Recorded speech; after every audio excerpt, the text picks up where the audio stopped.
Ayan, pakinggan natin ha. Department of Education. Meron akong protesta sa ginawa sa budget sa Department of Education. Sinubukan ko na ayusin siya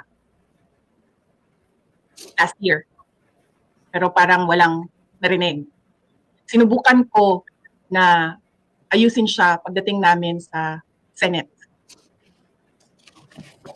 Walang nagawa yung mga senators. And meron siyang proof kasi on record lahat.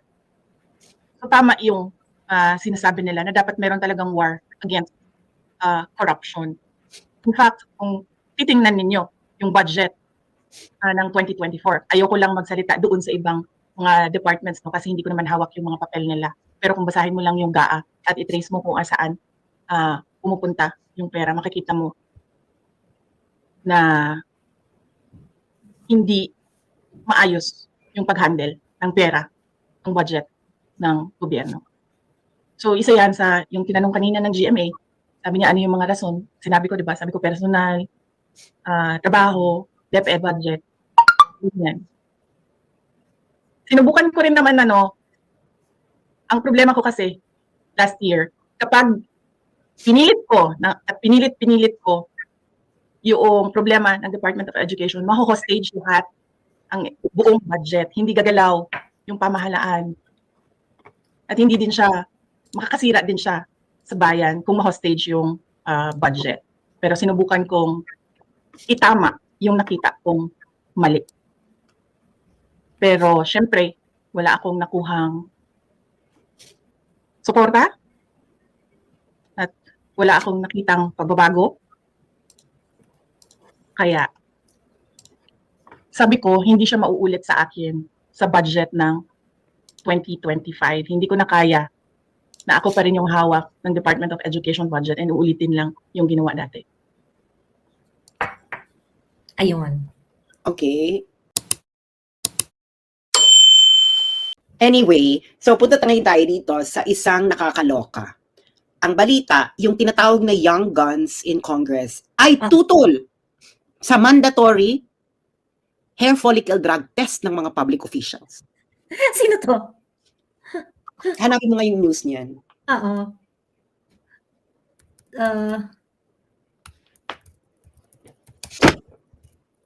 Hair follicle. May pangalan din ng kongresista? Young Guns.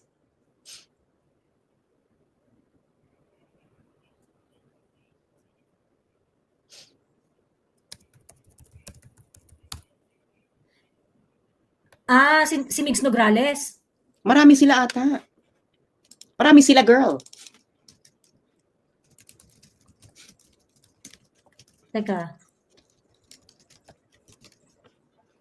Ito.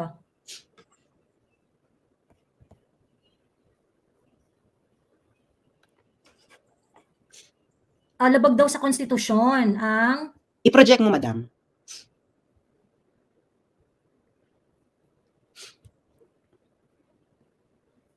Pero ano to anyway, sige. Meron namang author. Ayan.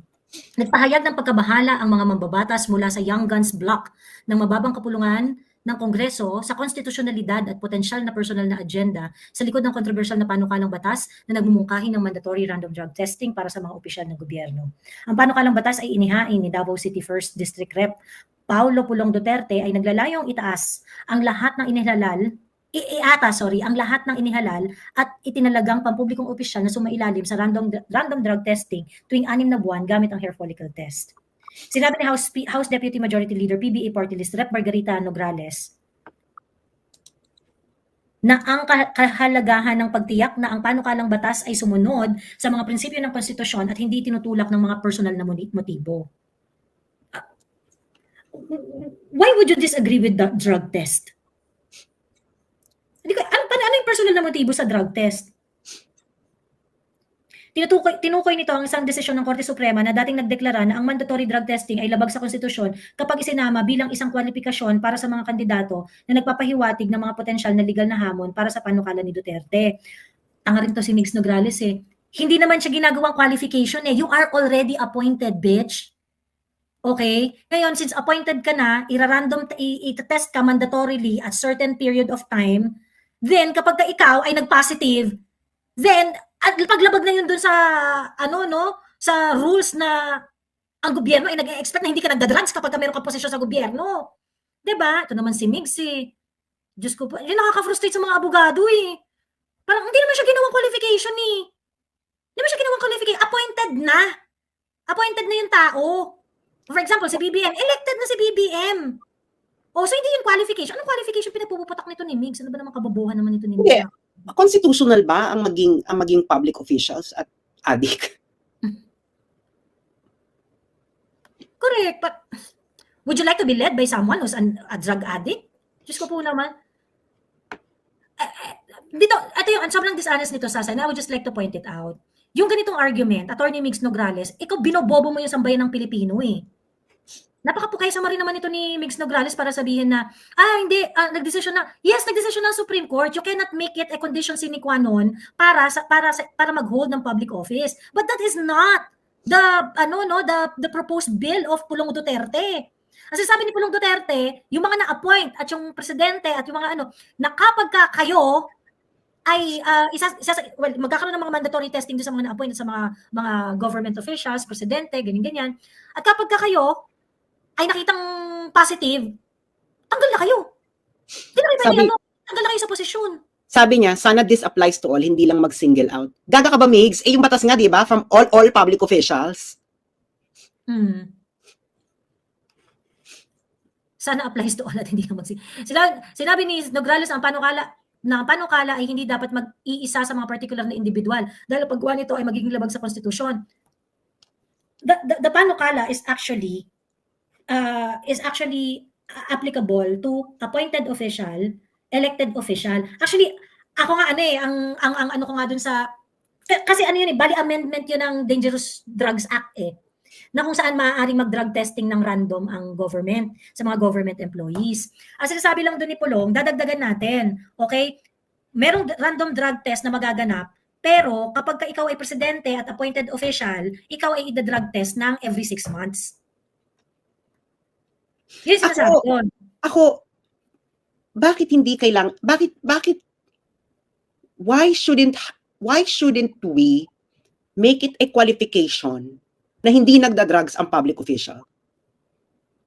O ang tatakbo? Why shouldn't we have it a qualification? Anong justification? Ang justification kasi noon, the Constitution provides certain qualification para sa mga Well, actually para sa presidente yan, sa vice president, tsaka sa yung mga higher office yan pero pag yung mga mabababa, pwede maging qualification yan. Ano yung 1987 Constitution? Teka.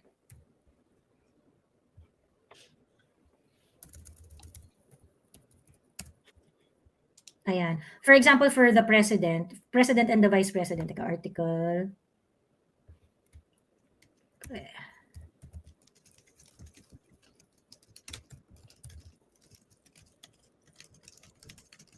Ayan.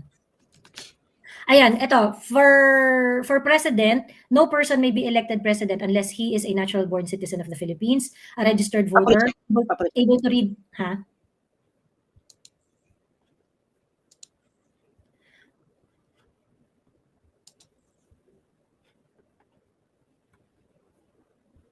Ayan.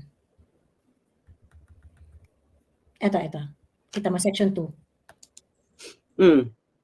So ngayon kasi meron ng mga Supreme Court decision really parang putting emphasis dito sa provision na to ng Constitution that you cannot add you cannot add qualification on top of this one.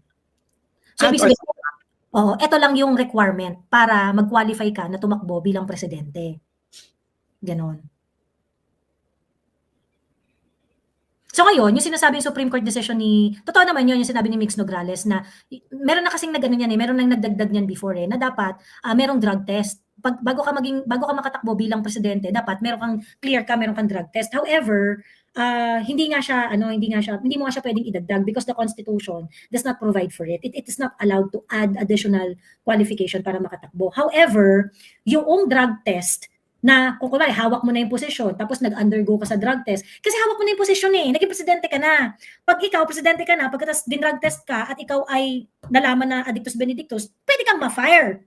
Pwede kang masisante. Ganon sa mga ganon sa mga government employees na mas mababa o hindi siya qualification na magda-drug test ka before you got your appointment. But kapag nag-random testing at ikaw ay na positive diyan, tigi bum ka. Ayun. No drug test, no vote. Yan ang isigaw natin bago magbotohan. Yeah, this could work actually, 'di ba? Na parang if it's not in the law, then the voters na at the end of the day, tayo rin naman yung merong 'di ba? Pag ayaw mo magpa-drug test, sige makakatakbo ka, pero teka na bumoto pag hindi ka nagpa-drug test. That's a good call. Simple delikadesa lang yan, pero they don't have that. So true. Ayun. So anyway, ang problema ko dun sa sinabi ni Migs Nograles, nang bubullshit siya. Meron pa bang iba aside from Migs Nograles? I think. Ito pa, si Zamora. House Assistant Majority Leader and Taguig City Rep Amparo Maria Zamora. Si Pami Zamora. Shared similar sentiment. Mas excited po kami na makasama siya sa committee hearings. Wow. Ayun, so sabi niya, excited talaga ako kasi siguro hindi ko lang siya nakakasabay sa mga hearing. Ito pa. Rog, okay, yung Politico article yung yung maraming na-mention na pangalan sa Politico article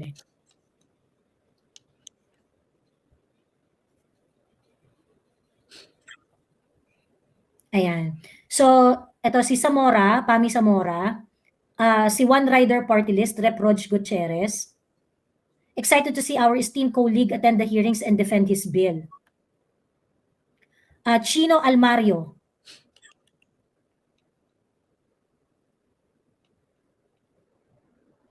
Okay. So si Chino Almario, si Rog Gutierrez at saka si Zamora, parang nagbibigay sila ng low-key threat kay Pulong. Na parang sige, excited na kami pag-usapan yung sa hearing, ganyan. Ay, matatanong na namin. So kumbaga parang nagsasend sila na gigisingin ka namin, Pulong. Ganun yung nila. Ang vocal about the disagreement is si Migs Nograles. Anuhin mo yung girl. Basahin mo yung nasa private chat ko. Teka. I-share natin.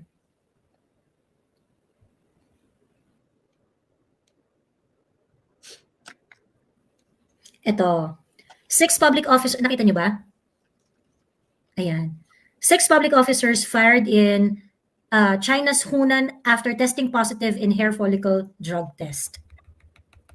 6 public officers were fired in Yongshun County, Central China's Hunan province after being found to have taken drugs in a countrywide hair follicle drug test among public officers since March, according to Southern Metropolis Daily. Since March, the local government has been conducting a hair drug test campaign among all its 12,000 public officers in the country, which expected to be completed by the end of April. Once the public officials are found to have taken drugs, he or she will be removed from the post. There are 444,900 permanent residents in Yongshun. Yongshun is not the first place in Hunan that has conducted hair drug tests. Other places, including Zuzhou and Yongzhou, have conducted similar tests before. Public reports show that the situation regarding public officers in Hunan taking drugs is severe. From 2015 to 2018, more than 4,000 party members and public officers. 400. From 2015 to 2018, more than 400 party members and public officers in Hunan were found to have taken drugs, according to media estimates. The hair drug test is now an effective method to screen for illicit drug use. During the test, a small amount of hair is removed from the head with scissors based on the rate of hair growth.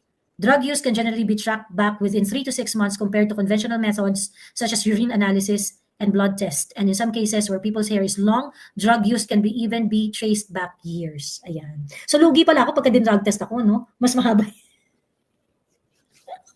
Mas marami kayong kahapon na mahahanap sa akin. So ano ba yan? Parte ba ng democracy? Ang okay lang, adik, maging public official? Misplaced yung ni Mix Nograles talaga. Hindi, ako kasi, what is the greater harm being prevented? Ikaw, Yeah. Joey. What is the greater harm being prevented? Saan sa ni Pulong? Doon sa bill ni Pulong? Yes. Well, the greater harm is you do not put the country's the country's the decision, the country is actually at the hand of those policymakers.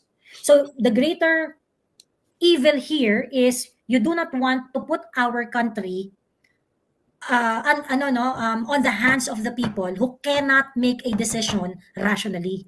Kasi hindi sila sober.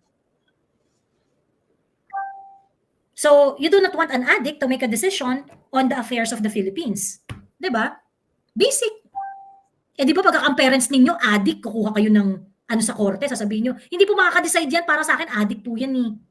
Wala po yung sapat na faculty para mag-isip na kung ano ang tama at mabuti para sa akin. 'Di ba? So ano nga ba, bakit namin, kasi, rights are being balanced, no?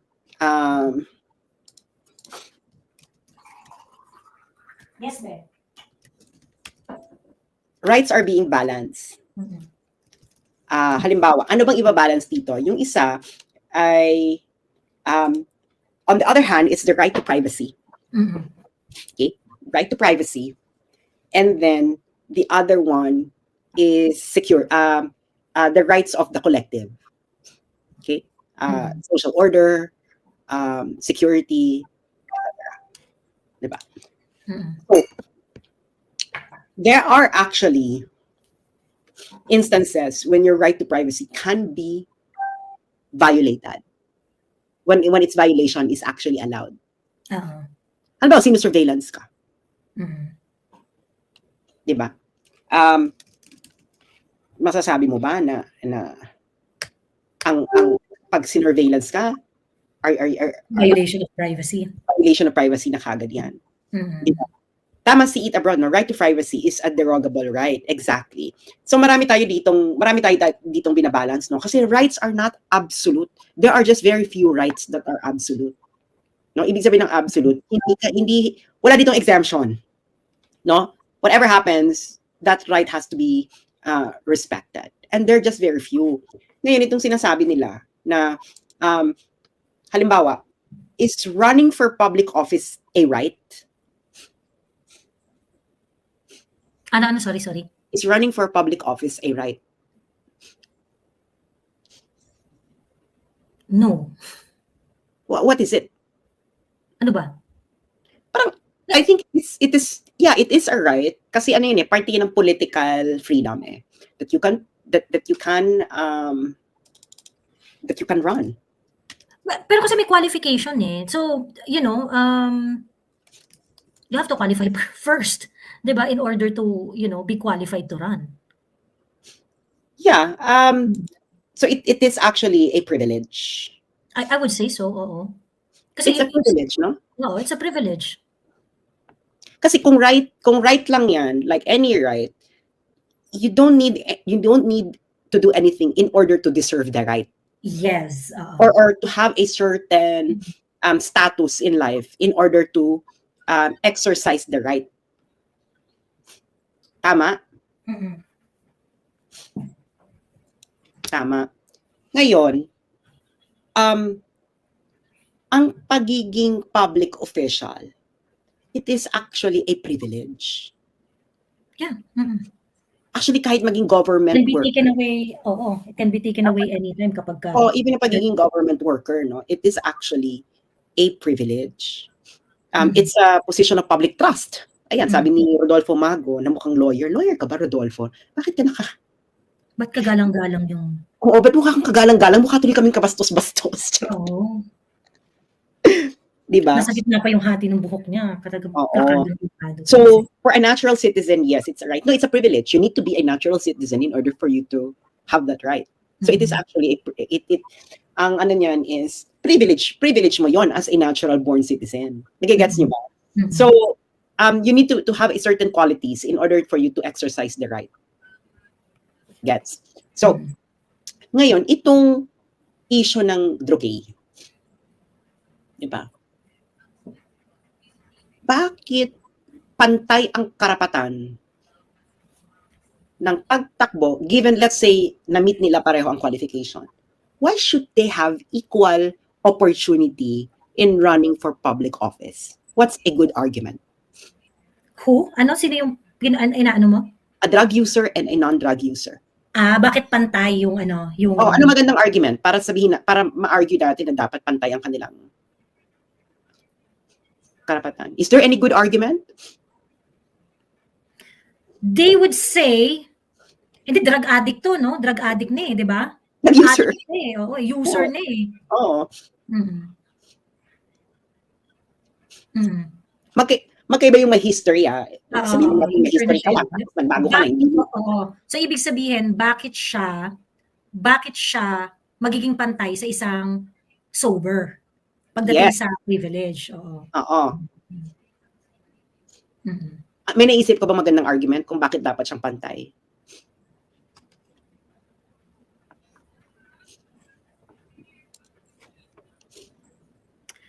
Wala kasi ang problem kasi yung ating election system, yung ating mga they don't ask. So parang they just look at the standard, you know, they just look at the minimum qualification. Once you meet the minimum qualification, then you're in. Yes. So but once you are in and it was found out that you are a drug user, matatanggal ka sa pwesto. Yeah. Ang question is, that includes yung bago siya tumakbo, dapat wala siyang privilege to run. Kasi nga, Yes. addict to begin with eh. Yeah. Ang ano ko dito, meron ba kaming viewer na magsasabing dapat pantay ang karapatan ng drug user at non-drug user sa pagtakbo sa politika? Ulitin ko drug user and non-drug user. Hindi kasama sa definition ng drug user yung nag-drugs noon, tapos tumigil na, therefore, non-drug user na sila. Okay. So meron ba kaming viewer na magtatanggol sa sabi ni Mount Cabin, yes, dapat pantay. Pwede kang umakyat to argue your point. Kasi baka hindi kami nakikita. Baka may nakikita kang hindi namin nakikita. Dapat pantay yung karapatan ng isang drug user at hindi drug user na tumakbo bilang public official. Or maging public official, regardless of if elected or appointed. Ayaw umakyat ni Mount Cabin. So, Tita Itz, tara, akyat ka. Sabi, what if alcoholic? Actually, that is a health issue. Pag alcoholic ka.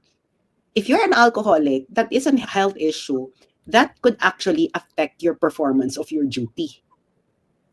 And that could be a subject for you to be removed.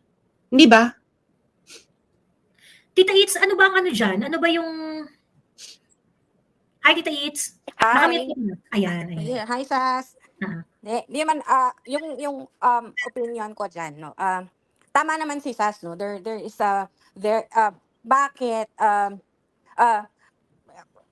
pupunta na lang ako sa diretso yung point ko. Sa akin kasi, unless at the time of running, no? Yung kino-comply mo lahat ng minimum requirements. Para sa akin, kapag walang empirical requirement, empirical proof na user ba ako or non-user, everyone is supposed to be treated equal before the law. Kasi wala namang basihan na iba diba?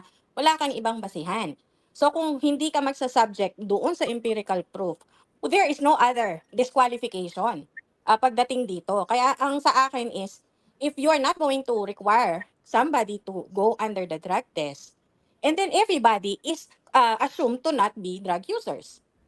Or even if they're going to be drug users, ang assumption mo, hindi pa rin sila drug user because there was no empirical proof to prove that they are. Pero paano nga, Tita Itz, kung kunwari ang situation is, kasi wala talagang nagre-require, hindi talaga requirement yung drug test ngayon kapag bago tumakbo. So kumbaga, ina-assume talaga noong ating rules na kapag ikaw kung walang empirical proof na ikaw ay addictus benedictus, then you are sober, 'di ba? Pero what if, kung kunwari, ang facts, Tita Itz, is, what if merong drug test available? Nagpa-drug test, kunwari lang, for some, ang facts nung situation ay merong 5 tumakbo bilang presidente, silang 5, nag-drug test, this is before election 5 sila nag-drug test, voluntary lahat, pagkatapos drug addict pala yung 2. What will happen to the 2? Well, that was a risk they were willing to take for full transparency, di ba? Siyempre, natural na lang na hindi mo boboto yon bilang Mm. botante. That was But a risk. but Yes. but our system will still allow them to run, di ba? Yes, the system will allow us to vote to run, and also the system will allow us to vote them.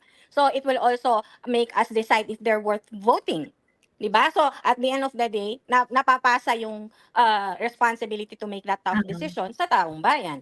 So ngayon, ang problema pag binoto natin, para kang pumunta sa sabong na ang dala ng tao ay bibe or pato at doon ka tumaya. Parang Mm. gano'n ang mangyayari diyan. Sabi ni Mount Cabin, kung ikaw ba naman tatakbo at alam mong drug user ka, mag-file ka ba ng COC? Marami po na public Tama. official elected na drug user. Mm. Correct. Ang sad diyan kanina nagpupunta na si Sas doon sa ano ng rights, no. Pag tinignan mo talaga, dapat greater good. Yung pundasyon ng constitution natin dapat sa greater good 'yan eh. Kaya lang yung mga mambabatas natin, hindi ang ginagamit talaga is kinukuto nila yung mga provisions na pwede nilang Mm. gamitin para ba i-emphasize nila yung individual rights. Mm. Doon sila nagpapasiklab individual rights. Pero hindi naman tanga yung taong bayan, no. When you are Oo. you're They- going yes. It becomes a political question kasi kung kunwari drug ano yan, drug user yung presidente na yan. Kunwari nag-undergo voluntarily mga ano no. It becomes a political question ngayon na which is dependent on the wisdom of the voters. Oo, Boboto niyo ba kasi yung drug addict o hindi despite the fact that there is an empirical evidence na addict siya. Ganun. The system is not the one who's going to filter it but the people. tama, at the end of the day, Mm. doon pumupunta nga yung talagang power of the people. Dun Pero sa, nga, mali nga yung sa- sistema. No matter how good the people are in choosing, their choice will be beaten by a bad system. That's Mhm. just a fact. Kasi paano kung botante lahat Gen Z? Choice na naman niya yan. Hayaan na. Tapos binoto nila yung addict. Kahit Oo, alam ng addict. Ako kasi ganito, no? Are you willing to have an addict pilot? Of course not. Oh. Exactly. So, are you willing to have an addict driver? Even personal driver? Mm. Anyone? Anyone who's willing to have an addict personal driver? Yeah, I get the point, no? Yung kumbaga, sige. And right to work is a human right. Mm. Mm. So kung sinasasabihin nyo na pantay dapat ang karapatan ng addict at hindi addict sa pagtakbo sa public position or maging government official, dahil sabi nyo is this is a right, then you have to respect the right to work of addicts. Therefore, you should allow addict pilots, addict personal drivers, addict police officers, addict soldiers, addict teachers, lahat. Because, pantay naman palang karapatan ng addict at hindi addict. Mm. So bakit ngayon bakit ngayon sa public official lang dapat pantay ang karapatan nila? Mm. Actually, mas malaki tayong argument dyan, Sas. Yung greater good, yung pagpipiloto ng isang addict is already a violation of my right to life, which is a non-derogable right. Right, correct. My security and my safety depends on a pilot who is an addict. So that should be over and above the derogable right of those who are trying to run for office. Derogable lang naman yung right na yan. Pero yung right to life is never to be sacrificed for an individual right. Kung doon tayo magbabasihan, we go back na naman sa empirical proof. We can only argue this if we can prove that our pilot is an addict. Pero dun nga may confusion, dun yung part na weird, Tita Itz eh. Kasi, in reality, you're not going to choose someone who is an addict to do a job for you, right? There is no confusion in that. Hindi siya arbitrary, but when it comes to hiring to do the job for public service, nagiging arbitrary siya. You leave it to the discretion of the people who's going to hire you. When in fact, kapag sa totoong buhay, hindi mo, disqualified na yan agad, hindi mo nababasahin ang resume niyan pag nalaman mong addict yan, di ba? Well, you have to realize the people who wrote those provisions wanted to benefit themselves. Oh, so you have to remember that. And unless we are open to changing all these provisions, hindi papaikot-ikot lang tayo. Doon kasi Ah, sa mandatory requirement ng mga magtatrabaho na pribado, yun ay ah, additional requirement ng kumpanya in a protection of the business owners, also guaranteed by the Constitution. So ginagamit lang naman natin yan where we are benefiting, di ba? mm. So yun ang problema dyan. Ayun, yun nga, kaya parang, why are we not, parang, I mean, if we are run by a president, if the country is run by a president who is an addict, my life is at stake here. In fact, ang number one nga na na problema diyan yung mga men in uniform natin. Kasi mga buhay nyo talaga yung mga nakasalalay dito pagka addict yung presidente. Mag-decide diyan ng kung ano-ano, kayo unang mamamatay diyan. 'Di ba? So, alam mo yun, parang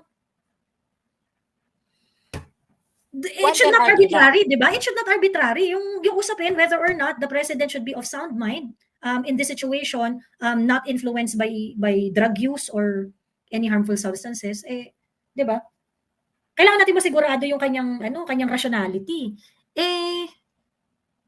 Ayun Yun, kung gusto natin talagang ilaban sa constitutionality, on rights, iyon lang yun eh. I have the right to remain alive. This is my life. You cannot take it away from me.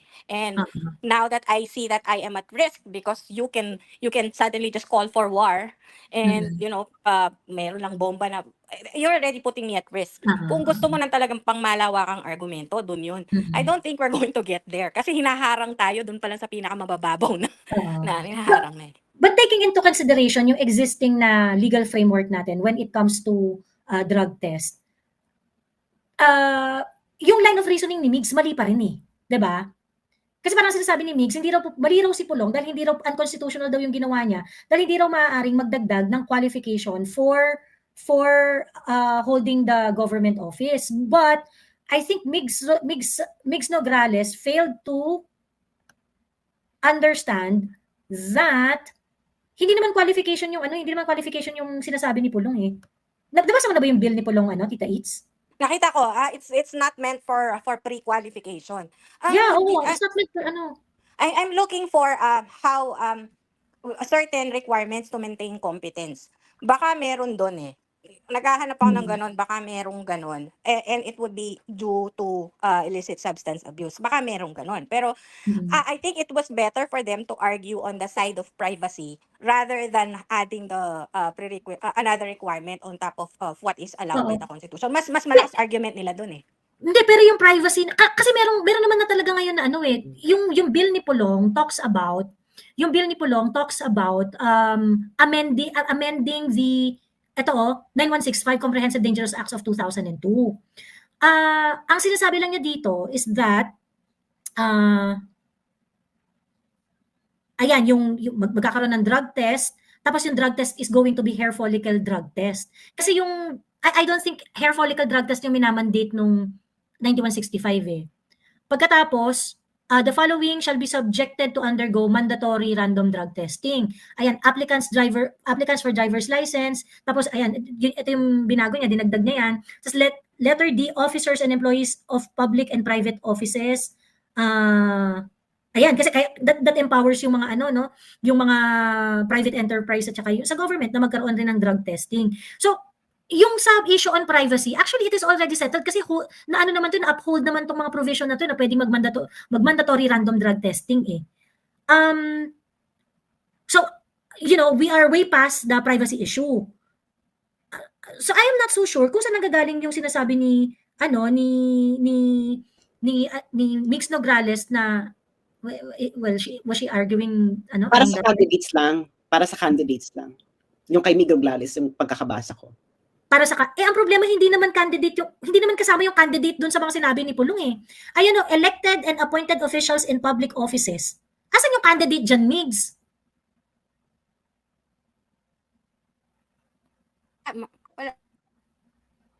Wala man. Talagang for na yan? Election. Ito yung sinasabi, number 2, candidates for electoral post.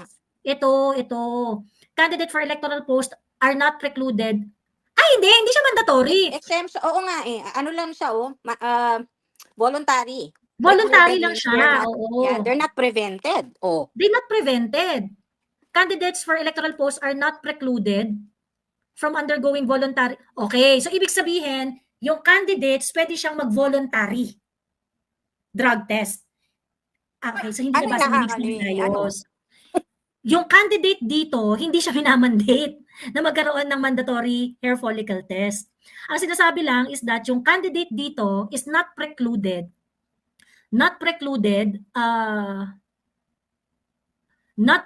from undergoing voluntary hair follicle. So, ibig sabihin, pwede silang mag-voluntary within 90 days prior to the election day. Tama ba? Di ba tama? For electoral posts are not precluded. They are not, Parang double negative yan. nga from undergoing voluntary hair follicle.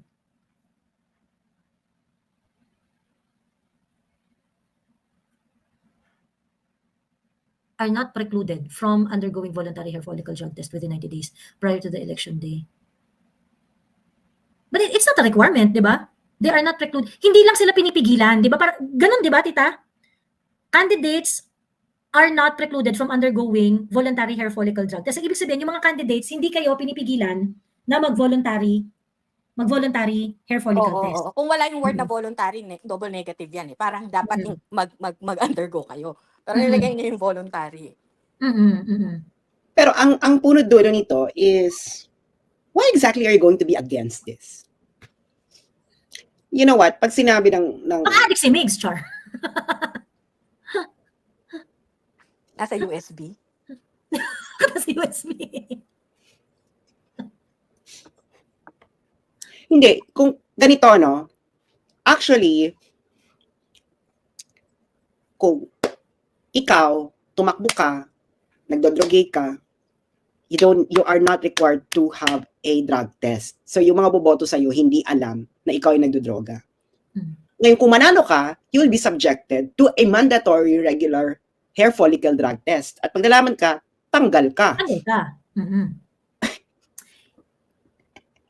Bakit hindi na lang tayo mag-umpisa sa pagkandidato pa lang? Nag-guess nyo ba na parang, so ano yung bigyan ka na lang magbabago pag nanalo ka? They wrote the rules, Sas. Maghihintay ng 3 months kasi 3 months yung liwin sa di ba? Oo. Hair follicle. Pero, di ko talaga mag-gets why are they so against it? Like, right at the get-go, parang unconstitutional agad. Like, is this, sabi nga ni Sas na, bakit optional? Or parang nagiging option pa na a government official may or may not be a drug user. Yung parang ganun, yung parang wala tayong choice of pwede din siyang Because with what's happening right now, this is like something na we have to think about and we have to push for itong sa ni Pulong. Kasi kailangan ang nangyayari, Diyos ko Lord.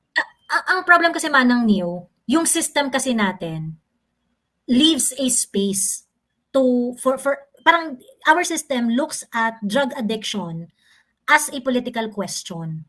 So kumbaga, kung yung legal framework natin allows a candidate to run even if that candidate is an addict. So yun yung problem. Although our laws would say that kapag ka-elected ka na at ikaw ay na-random drug test at ikaw ay nag-positive, ay pwede ka naman talaga ring matanggal. Yun yung realidad ng ating legal framework. Ang sinasabi ni Sas, inefficient yun. Kasi nga, kung random drug test mo yan at malalaman mo, matatanggal rin naman siya eh. Di ba? Bakit hindi mo pa gawing qualification? Ba't di nila pwede sa start pa lang natanggalin na? Ba't hindi mo pa sa start pa lang itanggalin mo na, gano'n. So ngayon, yun nga kasi, may butas ang batas natin. Ginawa nilang arbitrary yung entry, ginawa nilang arbitrary yung issue. Ginawa nilang something that has to be decided by the voters. Gano'n. O di ganito na lang. Walang mandatory pagkakandidato ka. Once you get elected, once na manalo ka, automatic magda-drug test ka. Tapos hindi ka mapoproclaim kung addict ka. Mas lalo silang dyan, hesitant kasi hawak na nila eh. Di ba? Ganun lang. Nanalo ka, hindi ka na kandidato, panalo ka na eh. The moment na manalo ka, kailangan, bago ka ma-proclaim, before you get proclaimed, no? Kasi ang proclamation yan, kailan ba? June 30? may chance ka pa magbago, be. Magbago ka na, puta ka. Di ba? You know what's really funny is Pero ano yan? May 10, di ba? May 10 to June 30, di ka pa rin kasi hair follicle drug test. Diba? So, magbago ka na 3 months before May June 30 or 6 months, di ba? You have 6 months to change. 6 months to change. Ngayon, kung adik ka, hindi kayo po-proclaim. Simple as that. Pwede kang Kasi i-proclaim. hindi nila kakayanin, Bax. Kasi yung days leading to the election day, grabing hagardan yan eh. So, gusto ko rin maging compassionate. Sige, ano ka, anuhan kang adik ka, magli-leave of absence ka. Ngayon, kailangan mo mag-undergo ng rehabilitation for at least 6 months, tuloy-tuloy.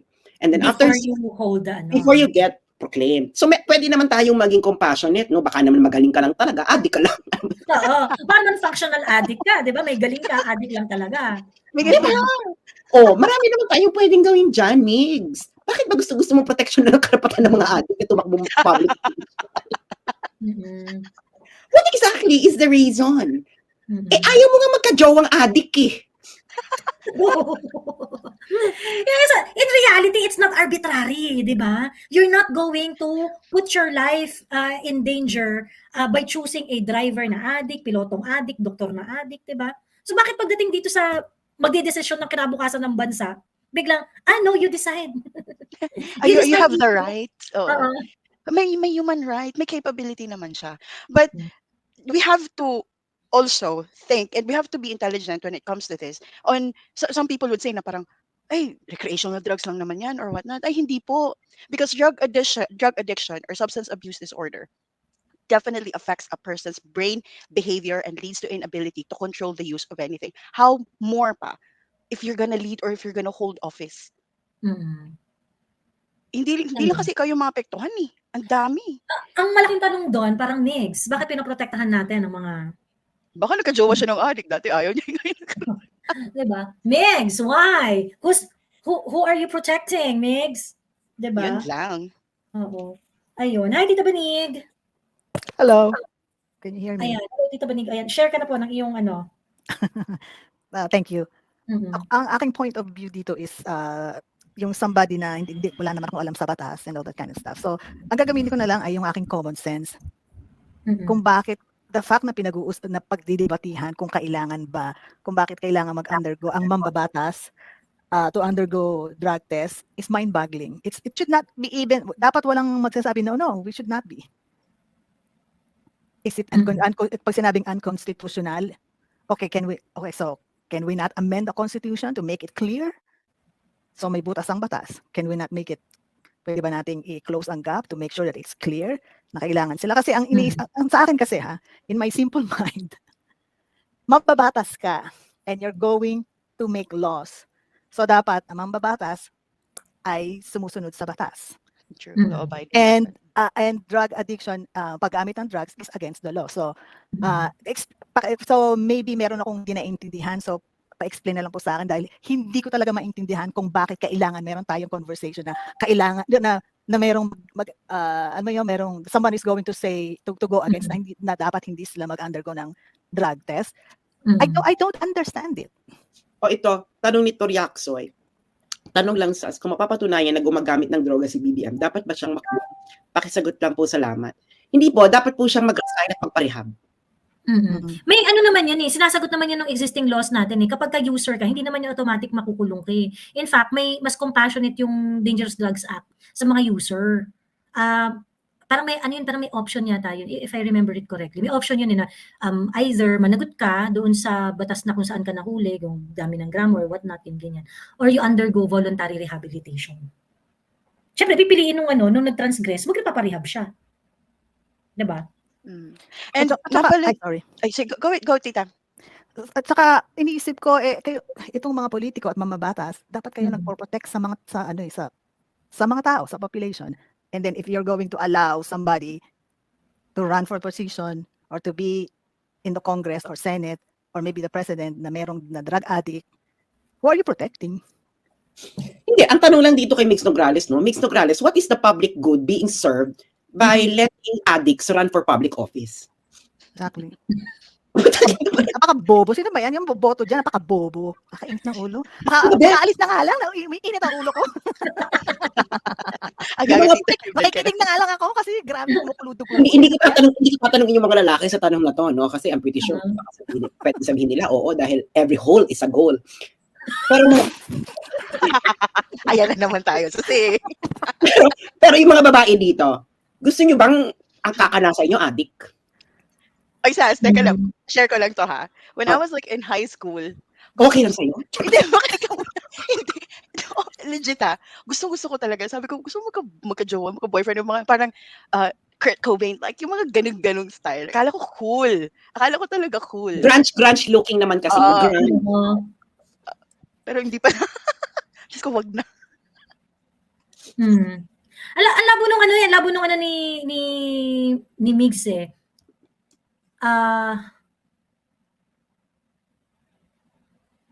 Ang explanation niya is yun nga, no, na unconstitutional siya, hindi raw siya dapat, dahil hindi raw to nararapat na idagdag sa qualification. But we checked we checked a while ago the bill of Pulong Duterte. Hindi naman siya qualification for candidacy. Si Mix Nograles ba tong atin ng West Philippine Sea? Siya ba yung ni-review natin last time?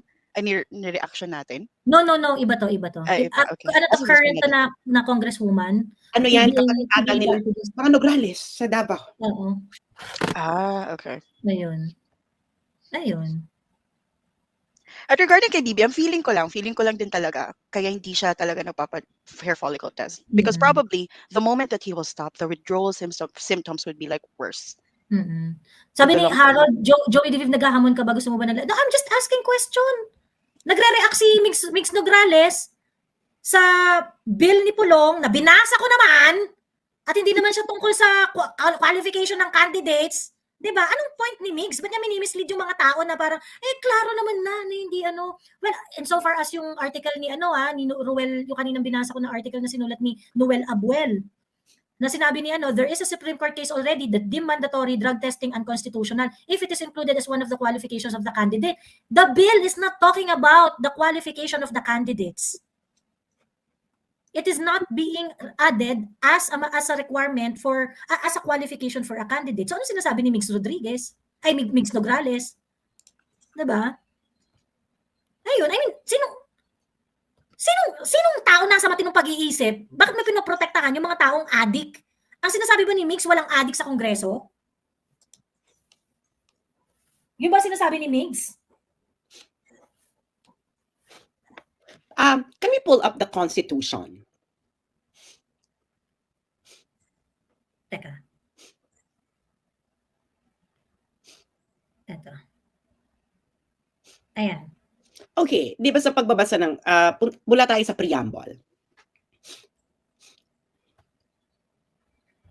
So, okay. Naku, pinamemorize pa naman sa amin ito nung grade school sa Araling Panlipunan, no? Ang preamble ng Constitution.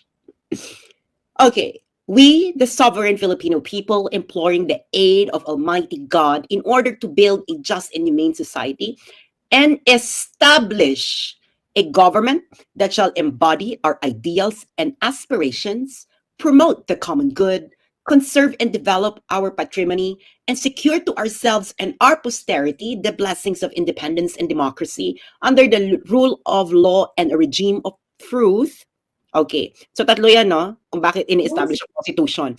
To build a just and humane society, establish a government, and secure to ourselves. Dun sa establish a government that shall embody our ideals and aspirations, promote the common good, conserve and develop our patrimony. Mga bek, asan dyan ang siniserve na dapat okay lang na adik ay tumakbo sa gobyerno at magpatakbo ng gobyerno? Does it embody our ideals and aspirations? X or check? Does it promote the common good?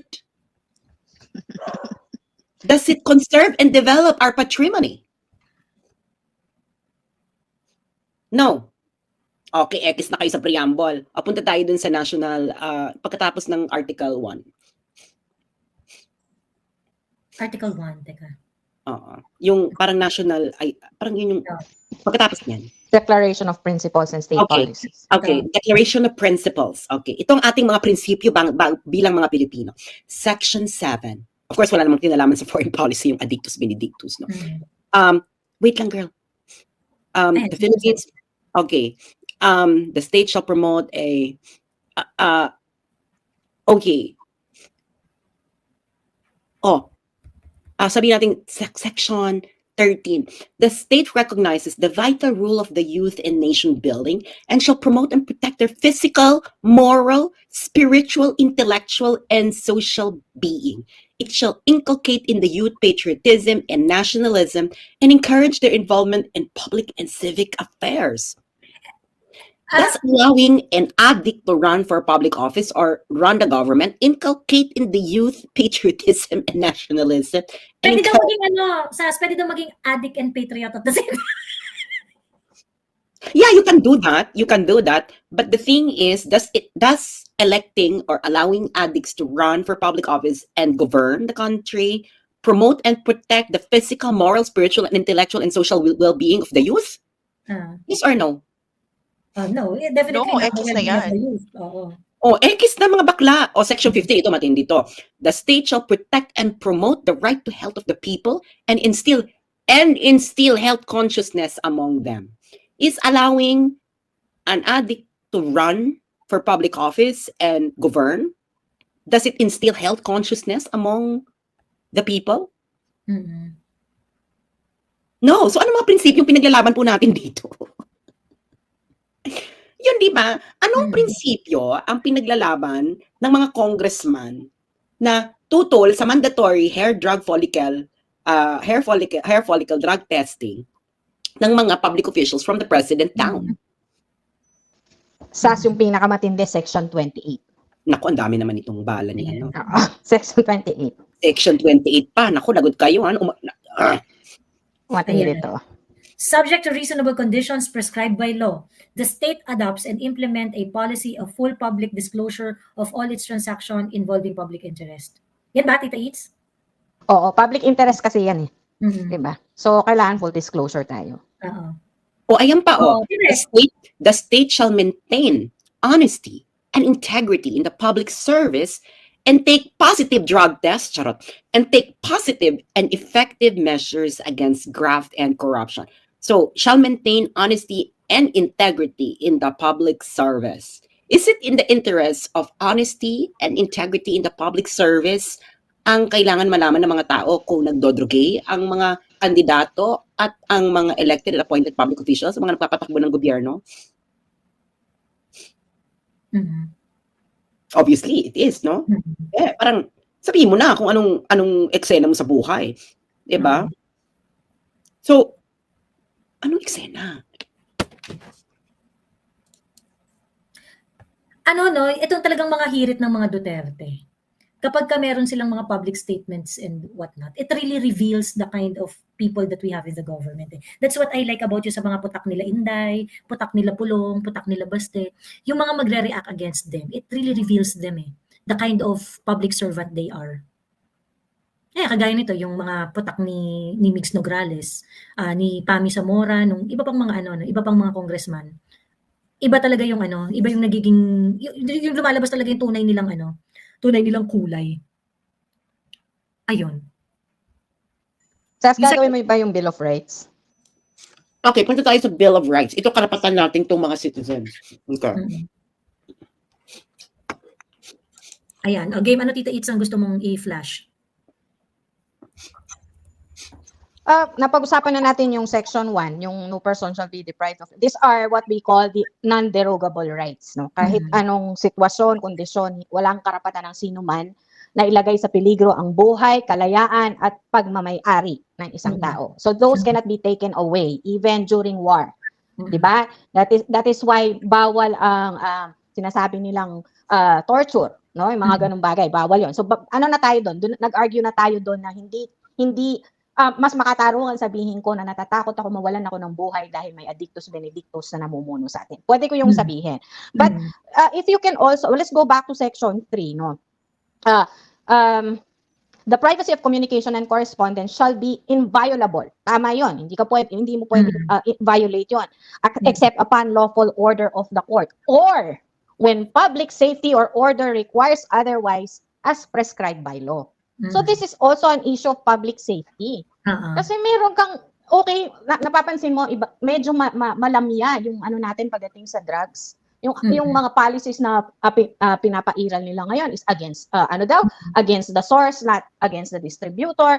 Binabago nila, and these are all affecting public safety issues. Sa akin, kaya kaganyan, kalamya, is because yung overall mindset mo, eto yan. Kasi let's say addict ako, then I'll be a little bit, I'll be doing things differently from my frame of mind. And I need to understand, as my president, where the hell are you coming from?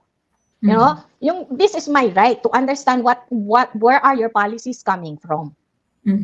Yun, ang problema ni hindi niya sinasagot yan. They are doing everything to invalidate our call for a drug test because they think that by not saying anything, by not acknowledging anything, it will go away. No? Minimenos nila tayo. And this is what's happening now. This is why we feel we're not being heard. Minimenos nila yung sinasabi natin so that they can go on their own beautiful lives. Kaya ganyan lang sila. Yung parang, ba't ganon yung mga katwiran nila? Kasi ini-invalidate nila yung mga sinasabi natin and they just proceed as they want to. Kahit anong pakikipag-argue natin na ganito, if they're going to say, oh, I did not hear what they said, or nothing that they say matters, parang ganito pa rin ang proseso. Ayan na yan. Siguro lahat tayo nagtataka, bakit ganun? Ang dami ng ebidensya, ang dami ng pruweba, ang dami ng humihingi ng drug test. If a person does not recognize what you're saying, no matter how many people they're saying the same things, then it's not going to work, di ba? So that's where we are right now. We have all the tools, we have all the right, we have all the reasoning. But when they refuse to even validate all our reasoning, yun, doon tayo nakakaproblema ngayon.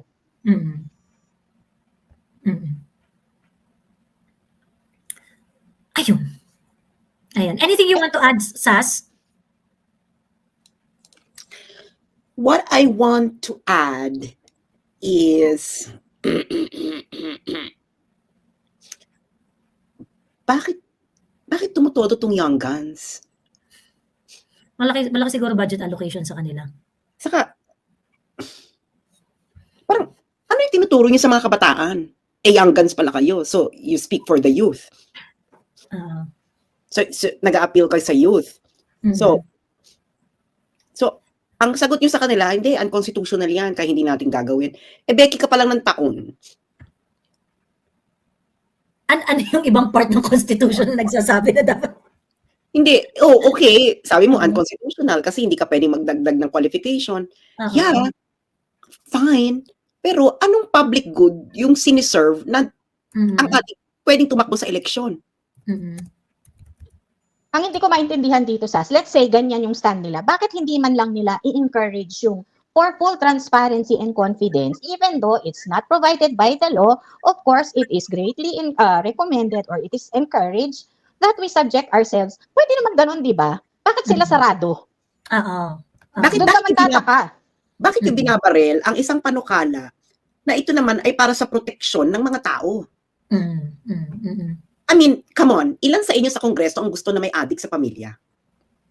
Baka kayo, yung adik mismo, di ba? True! And you cannot stop people from speculating that. I mean, what is so wrong about this bill, Mix Nograles? Di ba? You cannot stop people from speculating na parang, kaya mo siguro ito binabaril kasi, adik sa pinaditos ka rin. Di ba? Ito sabi ko nga sa inyo, yung kontrata ng pinapipirmahan sa amin dito every semester. Di ba? Bawal makipagkaibigan sa adik. Bukod sa hindi ka na pwedeng maging adik, bawal ka pang makipagkaibigan sa adik. Pwede ko ba sabihin na karapatan ko makipagkaibigan sa adik? Bakla parang weird. Parang bakit gusto mo makipagkaibigan sa adik? Di ba? So parang, kaya hindi tayo pwede maging magkaibigan na, BBF. May sasabihin pala ako, no, naalala ko lang. Isa rin yun sa mga reason kaya inalaw ko na maging mahaba yung discussion tungkol dun kay Carlos Yulo. Kasi kahapon, yung may nakausap ako dito na na long time follower. And then nagchichikahan kami. So sabi niya, ano Miss Joey? Itong si Duke Frasco at saka itong mga batang mga politicians. Kasi remember nag-post si Kuyang Ibi nung yung si Duke Frasco, yung lahat ng kaipalan, meron siya Frasco sardines, as yung trophy niya, napakalaki ng ulo niya, life size talaga yung yung laki ng ulo niya dun sa trophy, mga ganyan. Kasi sabi niya, di ba ito sila, kunwari si Duke at saka sila Christina, halos kaedad natin tong mga to eh, ka-generation natin.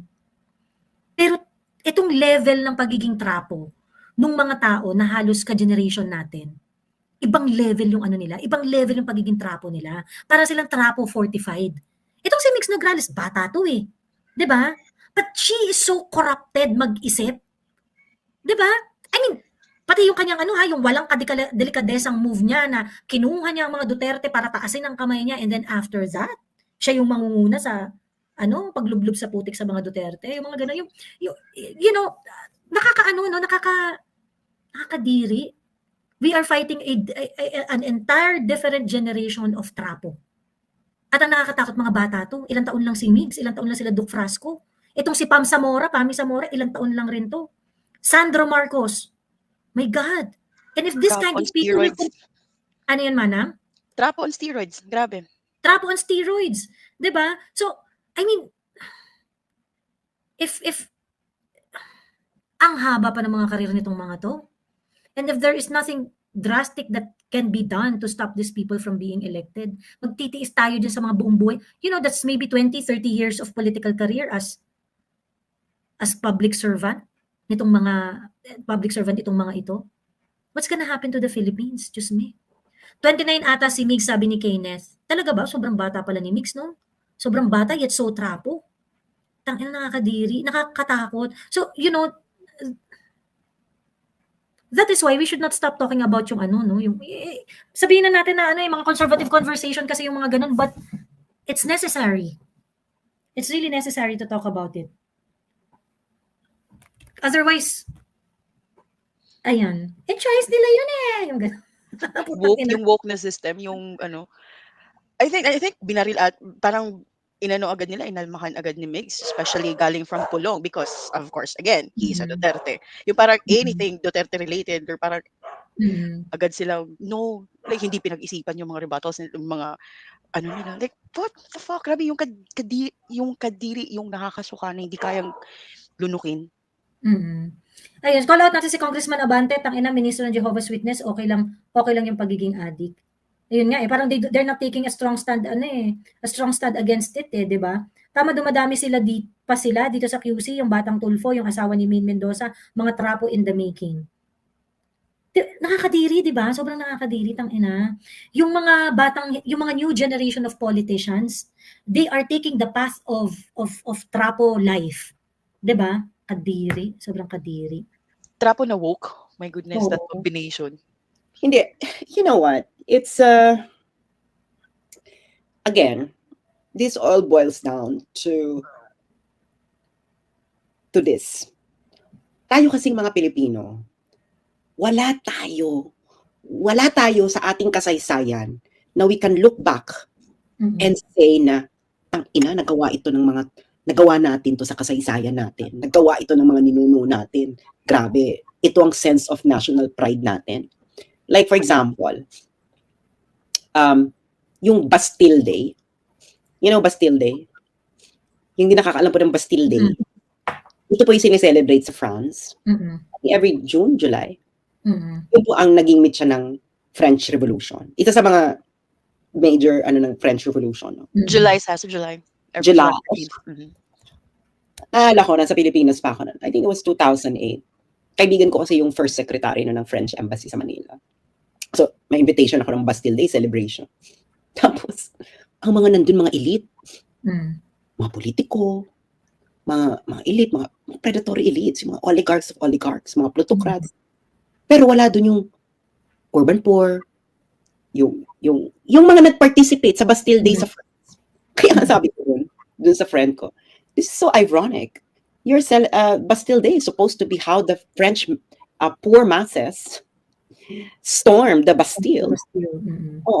In order to that led to the public execution ng mga predatory elites sa France. And now, dito, ang mga nagsi-celebrate ng Bastille Day with you are not those people na nakatulad dun sa Bastille Day, but the predatory elites of the Philippines.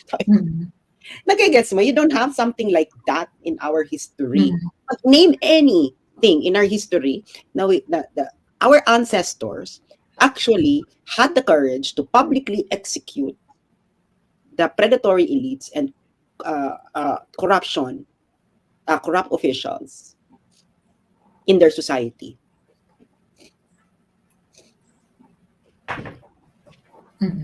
Yung favorite ng Yelo, yung 1986, putang ina, hindi nyo naman in-execute. Pinagbakasyon nyo nga sa Hawaii. At doon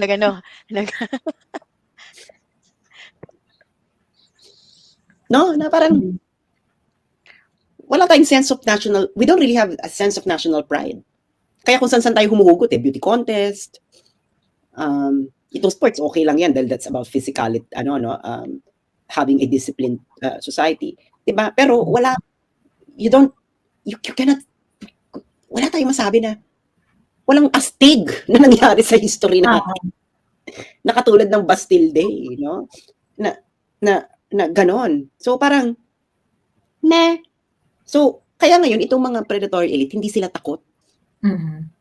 Yan ang hindi takot ang mga politiko sa atin, sa taong bayan. Hindi sila takot dahil alam nilang hindi kaya ng mga Pilipinong gawin ito. Simple. Alam mo sa China, part ng history nila, and it's legitimate ito sa political thinking ng mga Chinese. Once the government is no longer delivering public good, the population has the right to revolt and remove the government and change it. So parang, and it happened several times in their history. Noon nga lang kasi merong mandate of heaven concept. Na hindi ka na nagde-deliver, corruption or whatever, gross incompetence, ay may karapatang mag-revolt yung mga tao and change you with a new emperor katulad ng before. And then it also happened during the 20th century.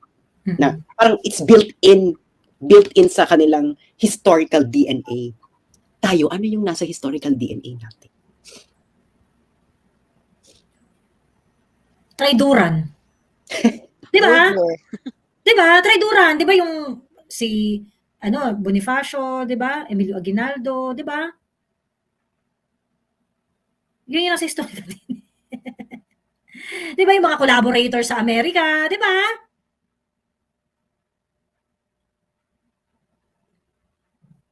Unfortunately, yun ang So wala tayong you can't look back in our history na they executed a corrupt government. Wala tayong nadala sila na hindi nila uulitin. Pag inulit nyo ulit itong mga gago kayo, ay nako, ililinya namin kayo dyan at namin kayo, pa-firing squad. Wala tayong ganyan. Kita mo sa France, diba? Kita mo yung mga magsasaka, tinapunan nila ng tae yung Oo. Diba? Pangarap ko na bago tayo kasi yung Indonesia, nagkaroon na kasi sila ng diba, nung parang massive anti-corruption campaign. Diba nagkaroon na ng ganyan yung Indonesia? Hanggat hindi tayo nagkakaroon na yung massive anti-corruption campaign sa Pilipinas. Yung mga tipong ipa-firing squad natin lahat ng yumaman sa government contracts. Yung mga ganon. Yung lahat na nag-take advantage sa ganyan, yung lahat nag-take advantage sa mga mga onerous government contracts, bibitayin natin. Lahat ng gumastos ng pera ng bayan, bibitayin natin. Wala tayong we cannot really start to build our country. Kasi kung hindi natin ma-manage yung corruption sa Pilipinas, kung hindi natin ma-manage yung pag-take advantage sa resources ng Pilipinas, paulit-ulit lang yun and may bagong breed lang ng mga trapo na magsisisulputan kasi pwede 'di ba? So yun ang nakakatakot. Hindi kasi they learn it from they learn it from their political parents. Start them young, ika nga. Yeah, kaya nga 'di ba? Kaya they're just doing it because they can, 'di ba? Pero otherwise, ayun na nga.